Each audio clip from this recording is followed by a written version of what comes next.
Hello friends, જય હિન્દ જય ભારત સાથે સ્ટડી એજ્યુકેશન વિથ જીકે ચેનલમાં આપનું સ્વાગત છે. આજનો વિડીયો આવનારી તમામ પરીક્ષામાં ઉપયોગી થાય તેવા ગુજરાતી વ્યાકરણના તમામ ટોપિકને પણ આવરી લેવામાં આવ્યા છે. તો વધારે ટાઈમ વેસ્ટ ન કરતા આ વિડીયો જોઈએ. પેલો પ્રશ્ન, સંધ્યા રમે છે ક્ષિતિજે ઉમંગે, અલંકાર ઓળખાવો. એ. સજીવારોપણ અલંકાર, બી. ઉપમા અલંકાર, સી. ઉત્પ્રેક્ષા અલંકાર કે ડી. વ્યાજસ્તુતિ અલંકાર. તો મિત્રો જવાબ શું આવશે? યસ, સજીવારોપણ અલંકાર. ત્યાર પછી, બે કે વધારે શબ્દોના સંયોગથી થયેલો શબ્દ કયા નામે ઓળખાય છે? એ. વિશેષણ, બી. અલંકાર, સી. સમાસ અને ડી. ક્રિયાપદ. તો મિત્રો જવાબ શું આવશે? યસ, ઓપ્શન સી, સમાસ. ત્યારબાદ અમે ના કહીએ વિધાનનું કર્મણી વિધાનમાં રૂપાંતર કરો. એ. અમારાથી ના કહેવાય, બી. અમારાથી ના કહી શકાય, સી. અમે ના કહી શકીએ અને ડી. અમે કહી શકીએ. તો જવાબ શું આવશે? યસ, ઓપ્શન એ, અમારાથી ના કહેવાય. ત્યાર પછી પરમ વત્તા અર્થ સંધિ જોડો. તો મિત્રો એ, બી અને સી કે ડીમાંથી કયો જવાબ આવશે? યસ, ઓપ્શન સી, પરમાર્થ. ત્યારબાદ ઘર પ્રવેશ સમાસ ઓળખાવો. એ. ઉપપદ, બી. તત્પુરુષ સમાસ, સી. કર્મધારય સમાસ કે ડી. બહુવ્રીહી સમાસ. તો કયો સમાસ આવશે? યસ, ઓપ્શન બી, તત્પુરુષ સમાસ, ઘરમાં પ્રવેશ. ત્યાર પછી છકડો પાણીપંથો ઘોડો થઈ ગયો, અલંકાર ઓળખાવો. એ. અનન્ય વય, બી. સજીવારોપણ, સી. રૂપક કે ડી. એક પણ નહીં. તો મિત્રો જવાબ શું આવશે? યસ, ઓપ્શન સી, રૂપક. ત્યારબાદ ગોળાકાર સંધિ છોડો.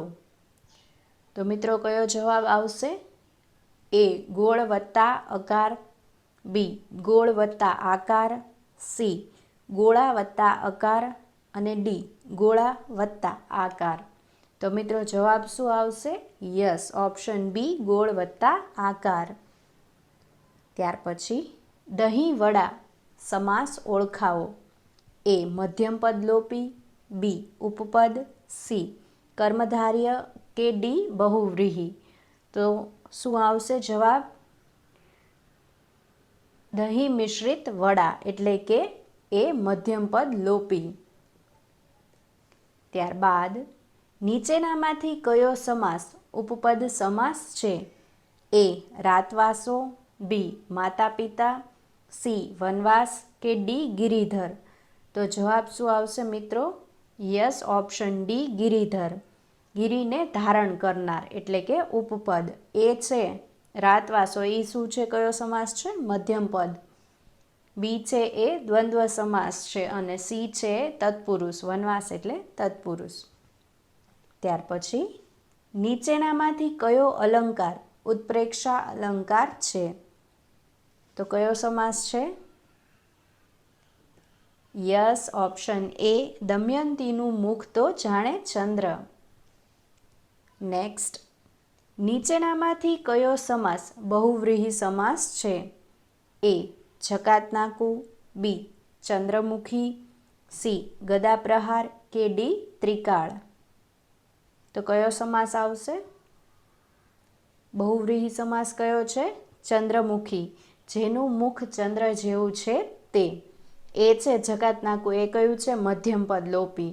સી. ગદા પ્રહાર છે એ કેવું છે? તો કે તત્પુરુષ સમાસ છે, ગદા વડે પ્રહાર. અને ડી.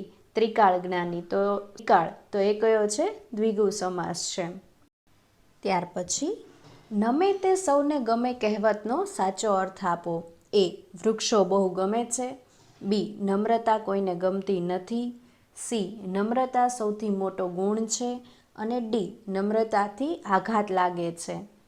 તો સાચો જવાબ શું આવશે? ઓપ્શન સી, નમ્રતા સૌથી મોટો ગુણ છે. ત્યારબાદ લાભાલાભ સમાસ ઓળખાવો. એ તત્પુરુષ સમાસ, બી દ્વંદ્વ સમાસ, સી દ્વિગુ સમાસ કે ડી ઉપપદ સમાસ. તો શું આવશે જવાબ? ઓપ્શન બી, દ્વંદ્વ સમાસ. લાભાલાભ એટલે કે લાભ અથવા ગેરલાભ. ત્યાર પછી નીચેનામાંથી કયો અલંકાર ઉપમા અલંકાર છે? તો કયો આવશે મિત્રો? યસ, ઓપ્શન એ, ડોહો સોટા જેમ હાલવા ચાલવા લાગ્યો. ત્યારબાદ વાણીને લગતું શબ્દ સમૂહ માટે એક શબ્દ આપો. એ વાચિક, બી ભૌતિક, સી લૌકિક કે ડી એક પણ નહીં. તો જવાબ શું આવશે? એ વાચિક. ત્યાર પછી સત્યનારાયણ સમાસ ઓળખાવો. એ દ્વિગુ સમાસ, બી કર્મધારય સમાસ, સી બહુવ્રીહી સમાસ કે ડી ઉપપદ સમાસ. તો શું જવાબ આવશે? યસ, ઓપ્શન બી, કર્મધારય સમાસ. એટલે કે સત્ય એ જ નારાયણ. ત્યારબાદ પંડની પેટીમાં પારસ છે પડ્યો. અલંકાર ઓળખાવો. એ ઉપમા અલંકાર, બી વર્ણાનુપ્રાસ અલંકાર, સી સજીવારોપણ અલંકાર કે ડી શ્લેષ અલંકાર. તો કયો જવાબ આવશે? આમાં જોઈએ આપણે તો પંડની પેટીમાં પારસ છે પડ્યો, પ એટલે જવાબ આવશે ઓપ્શન બી, વર્ણાનુપ્રાસ. ત્યાર પછી રૂઢિપ્રયોગનો અર્થ આપો. કમર તોડવી. એ હારી જવું, બી સખત મહેનત કરવી, સી નાસીપાસ થવું કે ડી માર મારવો. તો મિત્રો જવાબ શું આવશે? યસ, ઓપ્શન બી, સખત મહેનત કરવી. ત્યાર પછી મીરાની વાણી તો અમૃતથીએ મીઠી છે. અલંકાર ઓળખાવો. એ શ્લેષ અલંકાર, બી વ્યતિરેક અલંકાર, સી રૂપક અલંકાર કે ડી અંત્યાનુપ્રાસ અલંકાર. તો જવાબ શું આવશે મિત્રો? યસ, ઓપ્શન બી, વ્યતિરેક. ત્યાર પછી નીચેનામાંથી વિરોધી અર્થ આપતી કહેવતોમાંથી કયું વિગત જૂથ ખોટું છે? એ માંગ્યા કરતાં મરવું ભલું, બળિયાના બે ભાગ, બી સાઠે બુદ્ધિ નાઠી, ઘરડા ગાડા વાળે, સી બોલે તેના બોર વેચાય, સામે ન બોલવામાંય 9 ગુણ, ને ડી ઝાઝા હાથ રડિયામણા, સામે ઝાઝી સુયાણીએ વેતર વંઠે. તો જવાબ શું આવશે? યસ, ઓપ્શન એ, માંગ્યા કરતાં મરવું ભલું અને બળિયાના બે ભાગ. આ બંને કેવી છે? ખોટી છે. ત્યારબાદ સાચી જોડણીવાળો શબ્દ આપો. તો મિત્રો આમાંથી તમારે જવાબ આપવાનો છે કે ઓપ્શન એ, બી, સી કે ડી. આ ચારમાંથી કયો ઓપ્શન સાચો છે? યસ, ઓપ્શન બી સાચો છે.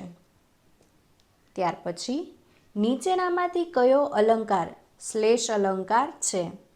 એ રવિએ પોતાનો તડકો ન ગમે તો ક્યાં જાય, બી ખારવા તો મોગરાના ફૂલ, સી હૈયું જાણે હિમાલય અને ડી શિશુ સમાન ગણી સહદેવને. તો કયો જવાબ આવશે? યસ, ઓપ્શન એ, રવિ છે એ કોઈનું નામ પણ હોઈ શકે અને રવિ એટલે સૂર્ય, એટલે આ અલંકાર કેવો થશે? શ્લેષ અલંકાર. ત્યારબાદ વાસણ શબ્દનો સમાનાર્થી શબ્દ આપો. એ મસ્તક, બી ગાય, સી પાત્ર કે ડી હાથી. તો આ તો બહુ ઇઝી છે. શું જવાબ આવશે? યસ, ઓપ્શન સી પાત્ર. નેક્સ્ટ, જબરું પરાક્રમ કર્યું, ઉગતો બાવળ કૂદી ગયા. અલંકાર ઓળખાવો. એ શ્લેષ અલંકાર, બી રૂપક અલંકાર, સી વ્યાજસ્તુતિ અલંકાર અને ડી અનન્ય વય. તો કયો આવશે? યસ, ઓપ્શન સી વ્યાજસ્તુતિ. નેક્સ્ટ, સાચી જોડણીવાળો શબ્દ લખો. તો કયો આવશે જવાબ મિત્રો? યસ, ઓપ્શન એ અભિરુચિ. જેમાં બંને કેવું હશે? હસ્વ હશે. ત્યાર પછી સડક પણ પડખું ફરીને સૂઈ ગઈ હોય. અલંકાર ઓળખાવો. એ ઉત્પ્રેક્ષા અલંકાર, બી સજીવારોપણ અલંકાર, સી વ્યતિરેક અલંકાર કે ડી રૂપક અલંકાર. તો કયો અલંકાર આવશે? યસ મિત્રો, જવાબ આવશે બી સજીવારોપણ અલંકાર. ત્યારબાદ બાળકો માતા પિતાને પ્રશ્નો પૂછતા નથી. આ વાક્યનું કર્મણી વાક્ય શોધી લખો. તો જ મિત્રો કયો જવાબ આવશે? યસ, ઓપ્શન બી, બાળકો વડે માતા પિતાને પ્રશ્નો પૂછાતા નથી. ત્યાર પછી નીચેનામાંથી પ્રશસ્તિનો વિરોધી શબ્દ જણાવો. એ સ્તુતિ, બી વખાણ, સી નિંદા કે ડી પ્રશંસા. તો મિત્રો જવાબ શું આવશે? યસ, ઓપ્શન સી નિંદા. ત્યાર પછી શબ્દ સમૂહ માટે એક શબ્દ આપો. અંગૂઠા પાસેની આંગળી. એ દ્વિતીયા, બી તર્જની, સી અનામિકા કે ડી પ્રથમી. તો મિત્રો જવાબ શું આવશે? યસ, ઓપ્શન બી તર્જની. ત્યારબાદ સાચી જોડણીવાળો શબ્દ લખો. તો મિત્રો આનો સાચો જવાબ કયો આવશે? યસ, ઓપ્શન બી નિયમિત. ત્યારબાદ રત્નાકર સંધિ છોડો. તો મિત્રો જવાબ શું આવશે? યસ, ઓપ્શન એ રત્ન વત્તા આકર. હેલો ફ્રેન્ડ્સ, જો તમને આ વિડીયો ગમ્યો હોય તો લાઈક, શેર અને કમેન્ટ જરૂરથી કરજો. અને હા ફ્રેન્ડ્સ, સબસ્ક્રાઈબ કરવાનું ભૂલતા નહીં. સાથે સાથે બાજુમાં આવેલા બેલ આઇકનને જરૂરથી પ્રેસ કરજો, જેથી કરીને નવા આવનારા વિડીયોની નોટિફિકેશન મળતી રહે. Thank you.